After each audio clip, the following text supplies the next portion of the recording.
오늘 성도 여러분들에게 주신 하나님의 말씀이 있습니다. 마가복음 9장 2절에서 13절 말씀입니다. 신약성경 67페이지입니다. 우리 함께 하나님의 말씀을 교독하겠습니다. 제가 먼저 2절 말씀을 봉독합니다. 엿새 후에 예수께서 베드로와 야고보와 요한을 데리시고 따로 높은 산에 올라가셨더니 그들 앞에서 변형되사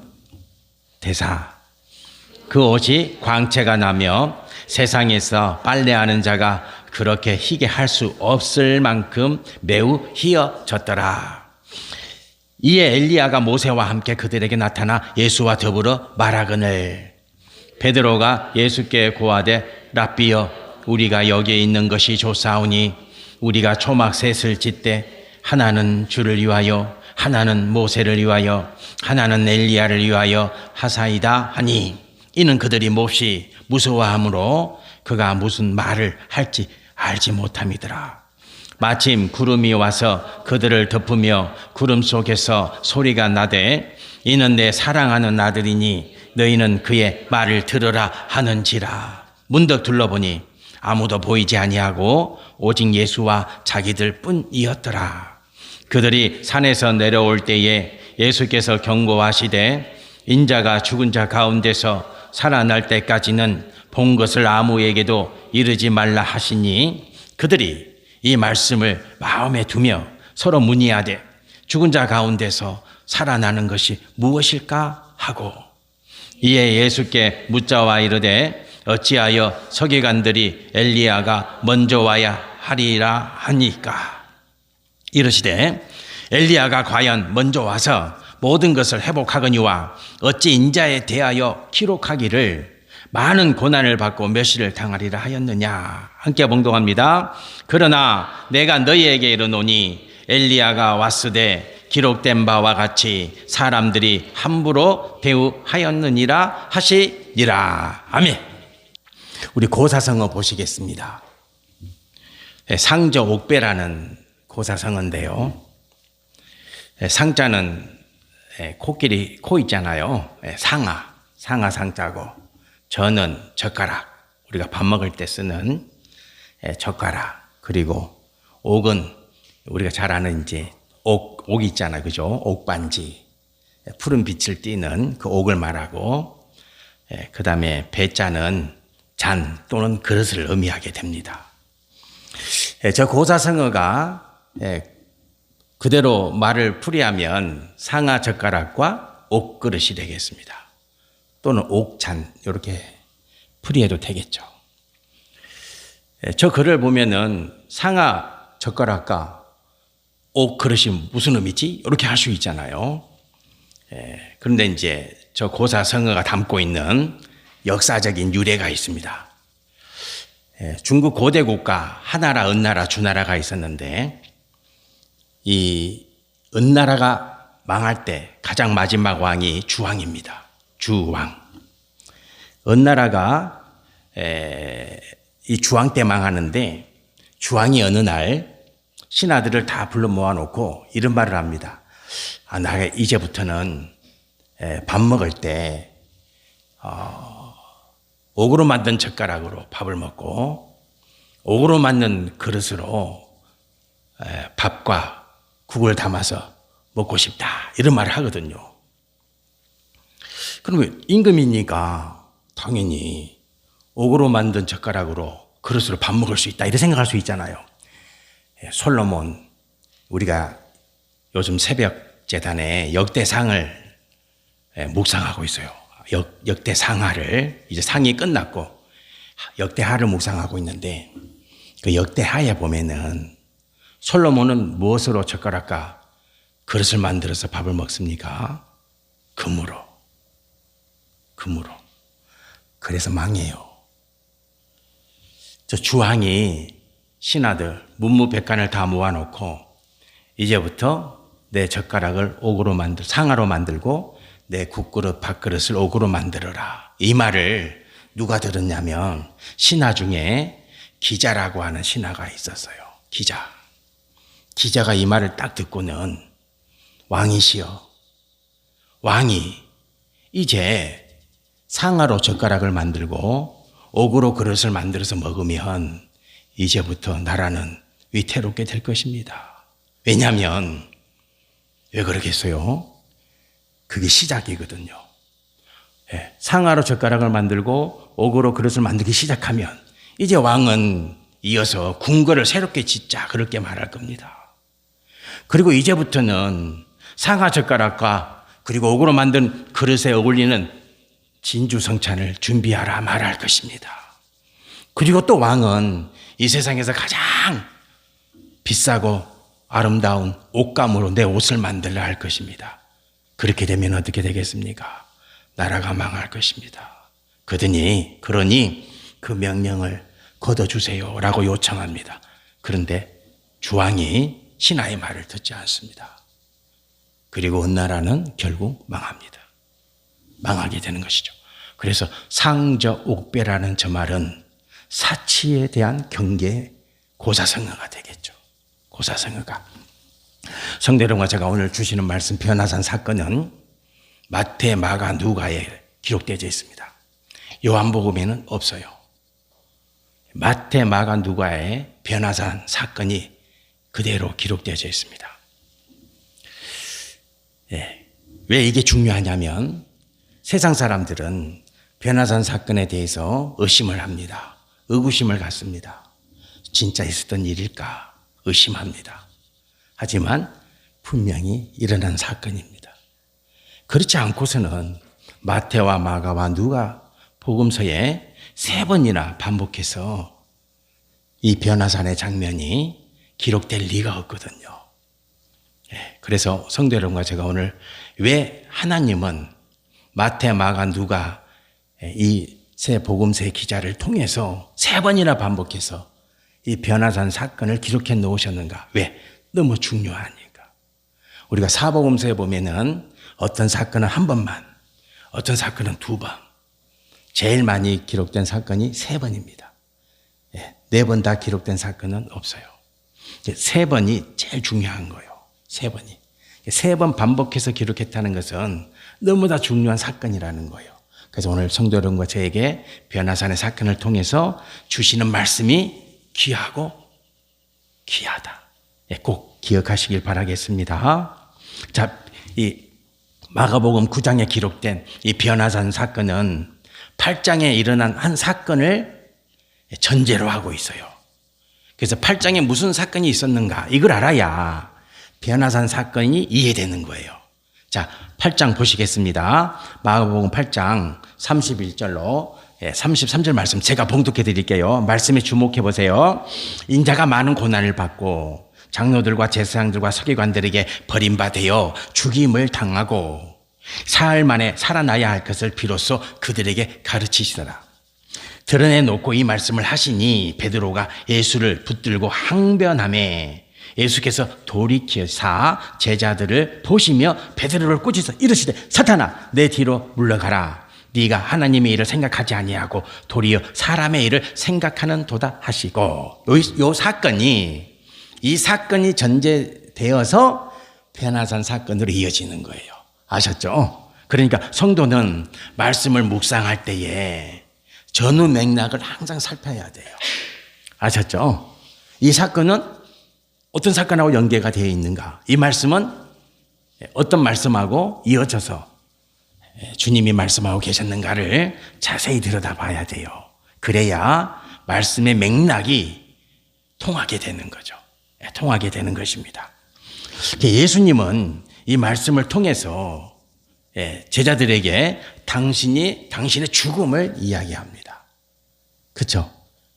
그리고 또 뭘 말합니까? 부활을 말합니다. 예수님은 분명히 죽음만이 아니라 무슨 말씀을 동시에 하셨어요?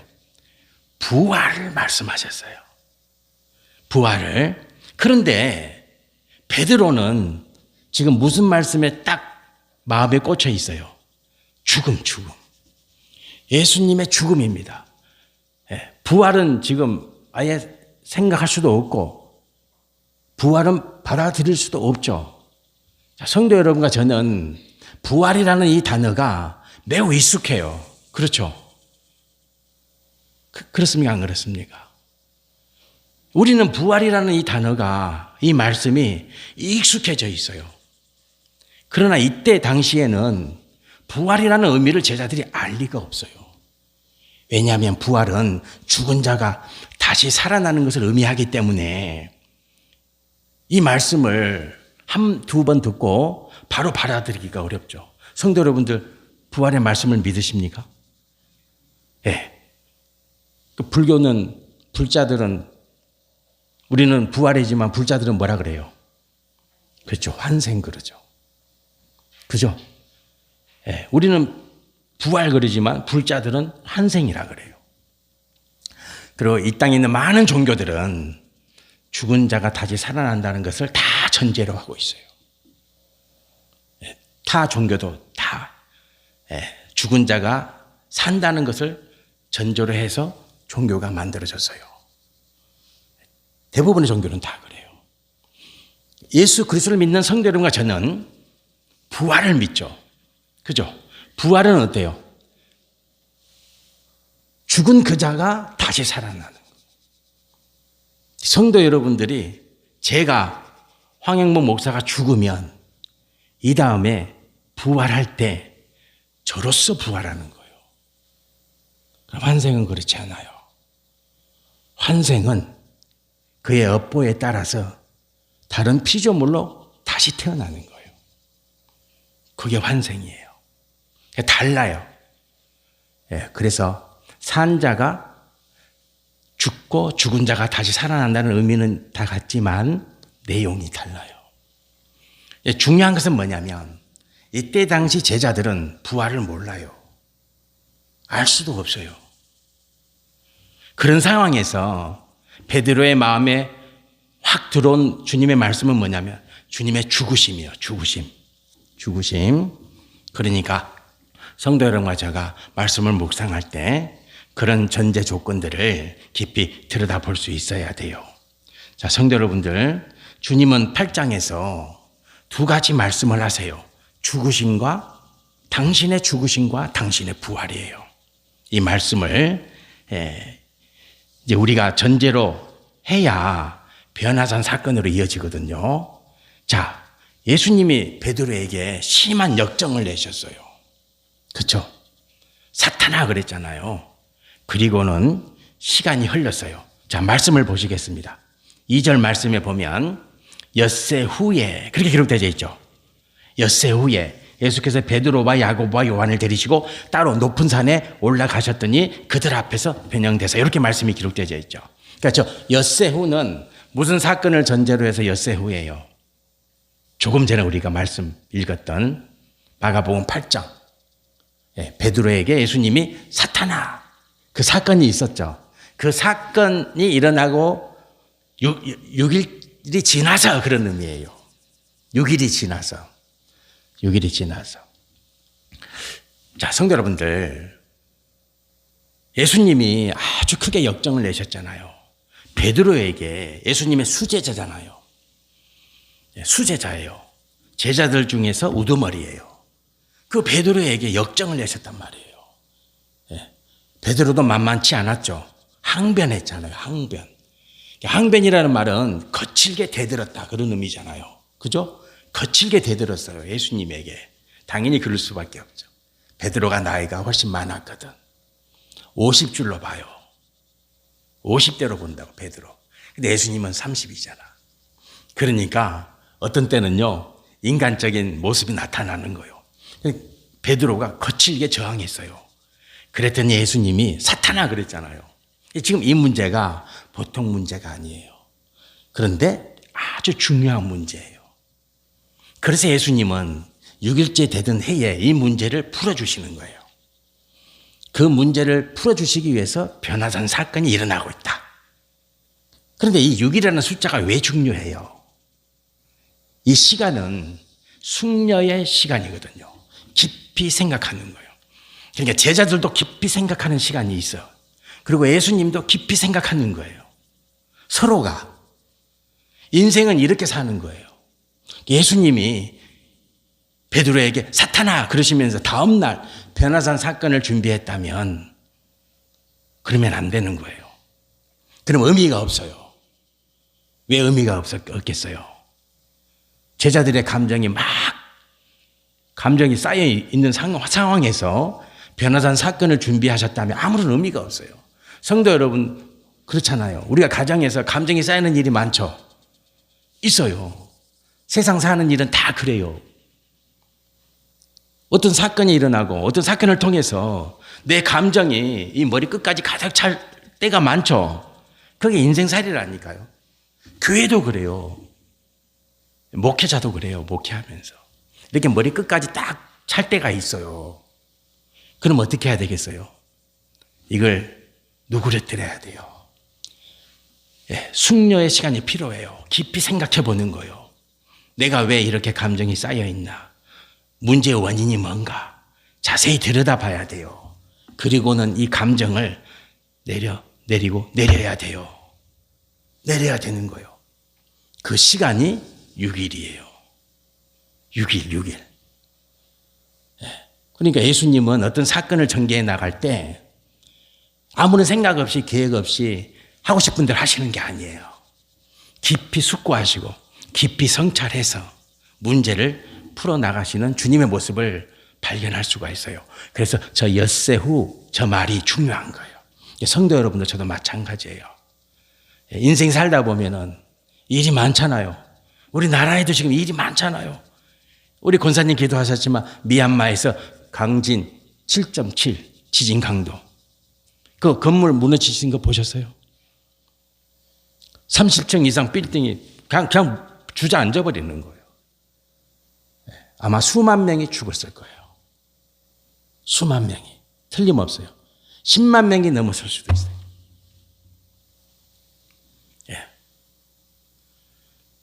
그렇게 지진이 일어나서 한순간에 30층, 40층 빌딩이 그냥 주저앉아 버리는 거예요. 무섭죠. 두렵죠. 지금 우리나라에 닥친 위기도 만만치 않습니다. 만만치 않습니다. 이제 우리나라 국민도 그렇고요. 숙려해야 되는, 깊이 들여다보는 거예요. 생각하고 또 생각해야 되는 거예요. 왜 이런 일들이 일어났는지, 왜 우리나라가 이런 상황에 처했는지 깊이 들여다봐야 돼요. 제발 부디 유튜브 말 듣지 마세요. 여러분들 참고는 할 수 있지. 그러나 맹종을 해서는 안 된다. 저도 그래요. 저도 항상 두고 보기는 하지만 중요한 건 뭐예요? 내가 어떻게 생각하고 내가 어떻게 판단하냐가 중요하잖아요. 따라가는 게 중요한 게 아니잖아요. 그 사람들의 의견을 따라가고 그 사람들의 주장을 맹신하는 게 중요한 게 아니죠. 그죠? 숙고해야 된다. 깊이 들여다봐야 된다. 과연 이게 하나님 말씀이 온전한가? 하나님 말씀이 합당한가를 들여다봐야죠. 그리고 하나님이 주시는 감동을 따라서 사는 게 성도의 삶이다. 잊지 마세요. 그래서 예수님이 사탄아 그 말씀하신 후에 6일째 되는 날에 변화산에 제자들을 데리고 올라가시는 거죠. 변화산에. 자, 이제 6일째 되던 날 예수님이 제자들을 데리고 갑니다. 몇 명을 데리고 갑니까? 그들 3명입니다. 당사자 베드로. 그러면 성도 여러분 생각해 보세요. 베드로만 데리고 가면 되잖아. 그렇지 않습니까? 왜 3명이에요? 12명 다 데리고 올라가야지. 12명 다 데리고 올라가도 되잖아요. 근데 딱 3명이에요. 왜 3명이며? 당사자인 베드로만 데리고 올라가도 되는데. 근데 예수님은 그렇지 않아요. 딱 3명을 딱 데리고 가요. 마가, 마태, 누가복음에 정확히 3명이에요. 이 3명은 뭡니까? 증인의 숫자예요. 증인. 변화산 사건이 반드시 일어났다는 증인들. 가장 확실한 증인의 숫자는 3명이다. 어떤 사건이 일어났을 때 이 사건이 정말 일어났느냐? 증인이 있어야 되죠. 증인이. 그 증인된 숫자가 3명이에요. 그래서 예수님은 3명을 데리고 올라가요. 베드로, 야고보, 요한이죠. 자, 변화산을 보시겠습니다. 이미지를 보시겠습니다. 예, 저 변화산이에요. 예. 해발 588m예요. 해발 588m. 다볼산이라고, 다볼산. 갈릴리 호수 좌측 하단에 위치하고 있어요. 예, 위치하고 있죠. 저 다볼산의 가장 높은 꼭대기까지 올라가는 거죠. 제자들을 데리고 올라가는 겁니다. 자, 말씀을 보시겠습니다. 자, 올라가셔서 이런 현상이 이제 발생합니다. 자, 2절, 3절, 4절에 보면 이렇게 말씀이 기록되어 있어요. 제가 봉독해 드릴게요. 엿새 후에 예수께서 베드로와 야고보와 요한을 데리고 따로 높은 산에 올라가셨더니 그들 앞에서 변형됐어요. 예수님이 변형됩니다. 제일 먼저 예수님이 변형돼요. 3절, 그 옷이 광채가 나며 세상에서 빨래하는 자가 그렇게 희게 할 수 없을 만큼 매우 휘어졌더라. 예수님의 옷도 바뀌, 예수님의 모양도 다 바뀝니다. 자, 4절에 이에 엘리야가 모세와 함께 그들에게 나타나 예수와 더불어 말하는, 먼저 누가 나타납니까?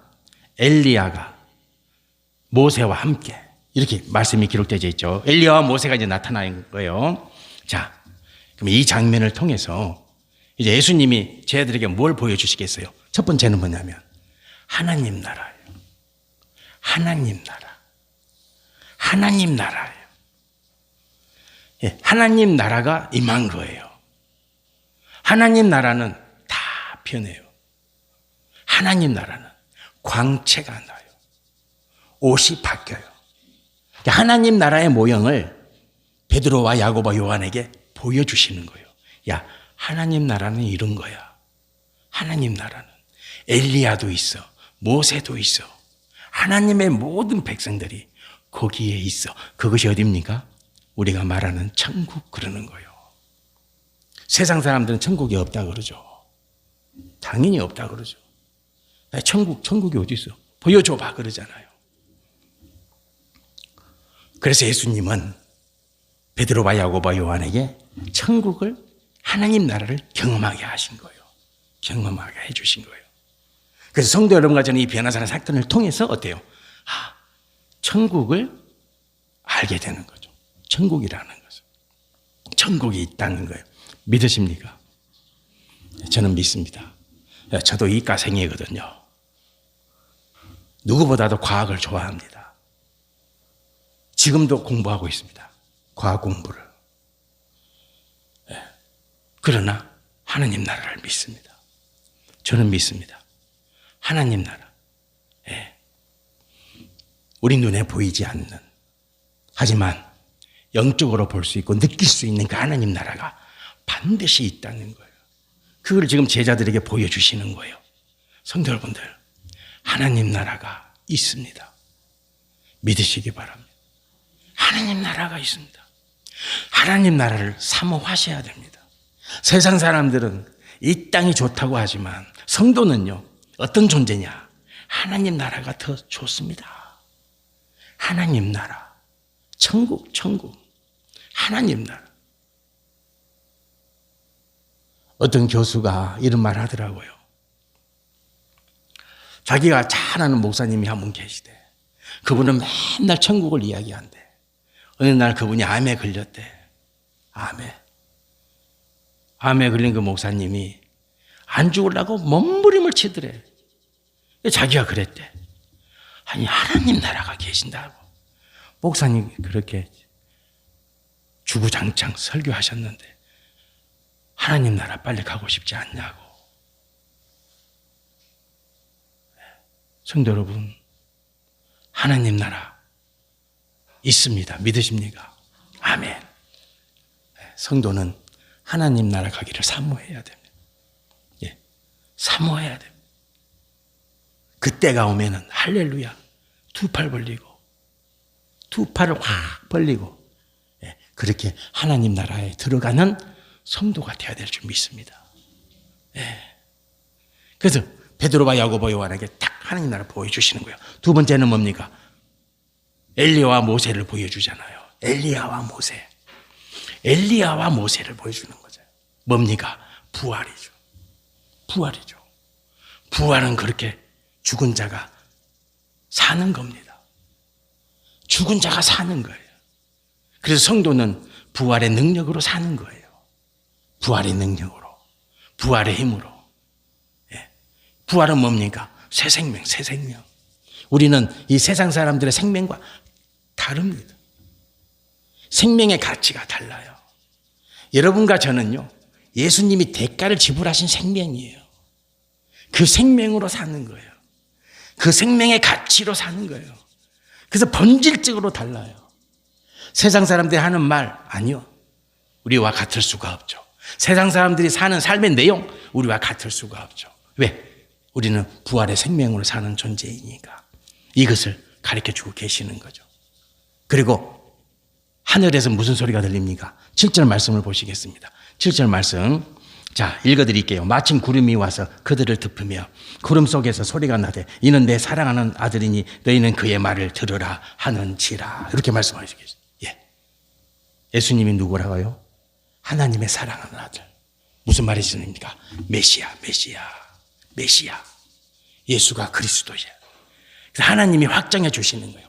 베드로와 야고보 그리고 요한을 주님의 제자를 앞에 두고 예수님이 하나님 아버지가 찾아오셔서 예수는 너희가 따르는 예수는 메시아, 메시아, 그리스도, 구주, 메시아라 확정해 주시는 거예요.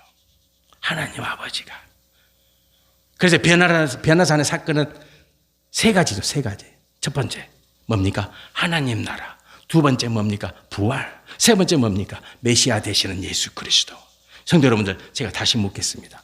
여러분의 존재의 의미는 뭡니까? 하나님 나라를 소유한 백성. 믿으십니까? 두 번째, 부활의 생명을 소유한 백성. 믿으십니까? 예, 메시아 되시는 예수 그리스도의 말씀에 순종하는 주님의 제자. 믿습니까? 아멘. 이게 성도예요.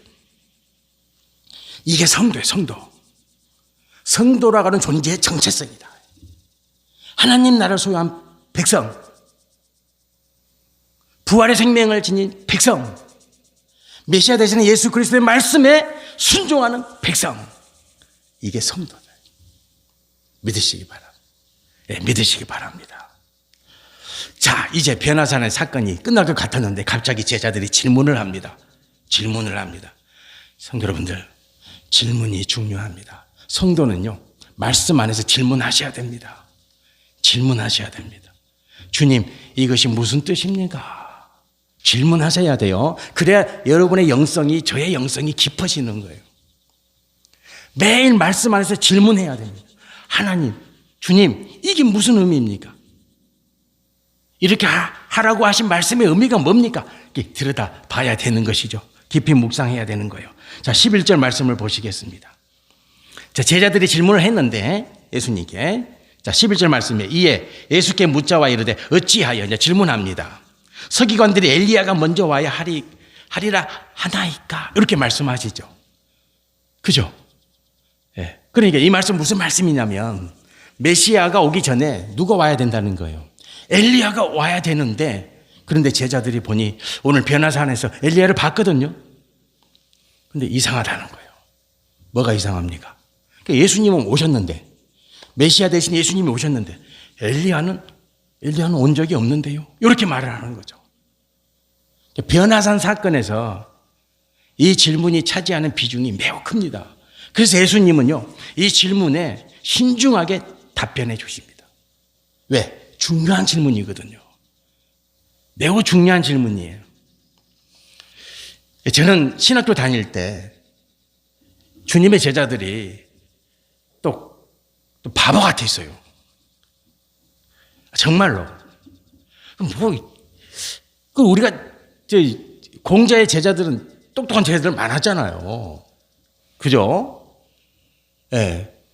공자 제자 중에서 가장 똑똑한 인물이 아내라고 하는 인물이 있는데, 공자가 그러잖아요. 쟤는 하나를 가르쳐주면 10개를 알아. 그랬더니 옆에서 자공이 묻습니다. 그러면 공자님은 몇 개 압니까? 꼭 이런 제자들이 있죠. 예. 야, 아내는, 공자는요, 아내가 있는 자리에서 그런 말 해버려요. 제가 더 못하는데. 공자의 제자들이 있는데, 야, 아내는 한 가지를 가르치면 10개를 알아. 그랬더니 옆에 자공이 삐졌어요. 자기는 칭찬 안 해주니까. 그러면서 이렇게 질문합니다. 나는 그래도 스승님이 하나 가르쳐 주면은 한두 개나 알 겁니다. 그러면서 하는 말이, 예. 그러면서 뭐라고 말하냐면, 거기까지 말하면 되는데, 스승님은 몇 개 정도를 압니까? 이런, 또 그런 제자들이 있어요. 그리고 공자가 뭐라고 말합니까? 나는 하나를 배우면 두세 개나 알아. 이렇게 말해요. 아내는 아주 특출한 제자였거든요. 예. 아주 뛰어난 제자들이 있어요. 근데 예수님 제자들 보면은 다 막 그래. 근데 요즘은 생각이 달라졌어요. 예, 생각이 바뀌어요. 요즘 많이 바뀌었어요, 제가. 예. 제자들이 탁월합니다. 오늘 질문도 그렇습니다. 주님, 그런데 이상합니다. 분명히 말라기에, 그러니까 제자들이 하는 이 말씀은 말라기를 전제로 하고 있어요. 말라기 4장 5절 보겠습니다. 말라기서 4장 5절에 보면 이런 애언의 말씀이 있어요. 애언의 말씀입니다. 보라, 여호와의 크고 두려운 날이 이르기 전에 내가 선지자 엘리야를 너희에게 보내리니, 이렇게 말씀이 기록되어 있거든요. 그러니까 엘리야가 먼저 와야 돼. 메시아가 오기 전에 엘리야가 먼저 와야 된다고. 그랬는데 메시아 예수는 이미 와 계시는데 엘리야가 안 왔습니다. 뭔가 이상하지 않습니까? 이렇게 질문하는 거예요. 이 질문이 중요합니다. 그래서 예수님이 이 질문을 해석해 주시는 거예요. 자, 12절, 13절 제가 봉독해 드릴게요. 자, 이르시되 엘리야가 과연 먼저 와서 모든 것을 회복하거니와 어찌 인자에 대하여 기록하기를 많은 고난을 받고 멸시를 당하리라 하였느냐. 그러나 내가 너희에게 이르노니 엘리야가 왔으되 기록된 바와 같이 사람들이 함부로 대어야 하느니라 하시니라. 이 말씀을 이제 기록하고 계시죠. 엘리야가 왔습니까? 안 왔습니까? 왔다는 거예요. 근데 제자들은 엘리야를 만난 적도 없고 본 적이 없어요. 그거 봤다는 사람도 없어요. 제자들이 살았던 시대뿐만 아니라 말라기서가 기록되고 그 후로 지금 시간이 몇 년이 흘렀습니까? 700년, 800년이 흘렀다고. 700년 가까운 시간이, 800년 가까운 시간이 흘렀는데 엘리야가 왔다는 이야기는 못 들어봤다는 거예요. 이 사건이 중요하죠. 그런데 예수님이 왔다는 거예요. 왔는데 사람들이 몰랐다는 거예요. 이미 왔다는 거예요. 한 번도 아니고 계속 왔다는 거예요. 이 말씀은 계속 왔다는 거예요. 엘리야가 왔다는 거예요.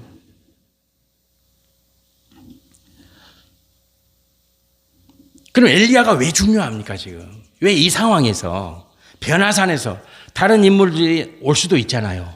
아브라함이 올 수도 있잖아요. 그죠? 야곱이 올 수도 있잖아요. 그리고 요셉이 올 수도 있잖아요. 그런데 엘리야와 모세가 와요. 그리고 오늘 말씀의 제자들이 엘리야를 이야기하는 거예요. 말라기서를 가지고 말을 하는 거죠. 그러면 왜 엘리야가 기록되어 있는가? 엘리야가 말씀이 치밀합니다. 하나님의 말씀은 치밀해요. 치밀해. 자, 보시겠습니다. 열왕기상 18장 37절에 우리 이 말씀 같이 봉독해 보겠습니다. 여호와여 내게 응답하소서. 내게 응답하소서. 이 백성에게 주 여호와는 하나님이신 것과 주는 그들의 마음을 대륙히심을 알게 하옵소서. 이렇게 기록되어 있죠. 엘리야서에서 가장 중요한 말씀입니다. 엘리야가 한 말씀 중에서 가장 중요한 말씀이죠. 엘리야가 왜 변화산에 엘리야가 등장하는가? 엘리야가 이스라엘 백성들에게 두 가지 말합니다. 두 가지. 뭘 말합니까? 이스라엘 백성들이 제발 하나님을 믿게 해주세요. 하나님을 알도록 해주세요. 이 기도가 첫 번째 기도고, 두 번째 기도가 뭡니까? 하나님 떠난 마음이 하나님으로 돌아오게 해주세요. 그래서 오늘 변화산에 엘리야가 등장하고 있는 거예요. 자, 성도 여러분들 질문하겠습니다. 이제 말씀을 마치겠습니다. 오늘 이 시대 엘리야가 누구입니까? 지금도 이미 왔고 이미 와 계신 엘리야가 누구입니까? 여러분, 성도 여러분, 성도 여러분들이요. 성도, 예수님이 지금 이 말씀하고 계시는 거예요. 주님의 제자들에게 엘리야가 왔어. 사람들이 몰랐어. 그리고 또 말씀하시는 거예요. 이제 너희가 엘리야야, 너희가 예수를 증거해야 되고, 너희가 하나님을 떠난 이스라엘 백성들을 다시 하나님으로 돌아오도록 해야 돼. 너희가 엘리야야. 이미 왔어, 엘리야는. 그리고 또 올 거야. 계속 올 거야. 오늘 이 시대 엘리야가 누구입니까? 성도 여러분. 저와 성도 여러분들이에요. 엘리야처럼 살아야 돼요. 성도 여러분들의 인생의 목적이 뭡니까? 예수님 증거하는 거잖아요. 예수님 증거하는 거잖아요. 그리고 어때요? 하나님 없는 인생들을 하나님 믿고 살도록 만드는 게 여러분과 저의 인생의 목적이잖아요. 다른 목적이 있습니까? 없습니다. 성도는 그런 존재죠. 세상 사람들은 그렇게 못 삽니다. 세상 사람들은 지금도 일하고 지금도 뼈 빠지게 돈을 벌잖아요. 왜 그래요? 딱 한 가지, 자식들에게 물려주기 위해서. 틀림없습니다. 다 유산으로 남기기 위해서. 자식들. 그게 세상 사람들이 사는 유일한 삶의 목적이죠. 그렇지 않습니까? 여러분과 제 생의 목적은 다르죠. 달라요. 그게 성도예요. 예수님을 증거하는 거. 내 모든 삶에 모든 역량을 총동원해서 예수님을 증거하는 거.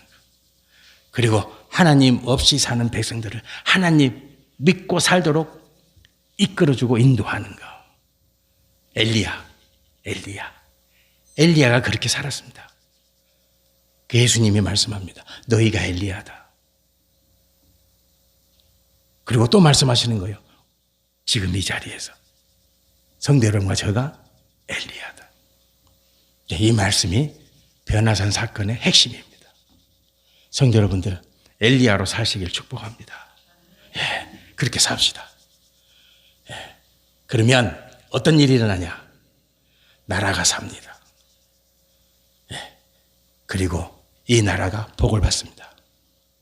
여러분 가정이, 여러분의 자녀가, 여러분의 자손들이 복을 받습니다. 분명합니다. 기도드리겠습니다. 할렐루야. 하나님 아버지 감사합니다. 변화산 사건을 통해서 우리에게 말씀해 주십니다. 너가 성도인데, 성도는 하나님 나라를 소유한 백성이야. 성도는 부활의 생명으로 사는 존재야. 성도는 메시아 되시는 예수 그리스도 말씀에 순종하는 자라고 가르쳐 주십니다. 아멘. 하나님 아버지 또 말씀하십니다. 너가 엘리야야. 너가 엘리야야. 하나님이 보내신 엘리야는 바로 너야. 주님, 이 믿음 소망 가지고 우리에게 남아있는 일생, 그 일생을 능히 살아내는 장성교회 모든 성도가 되게 하옵소서. 예수님 이름으로 기도드립니다. 아멘.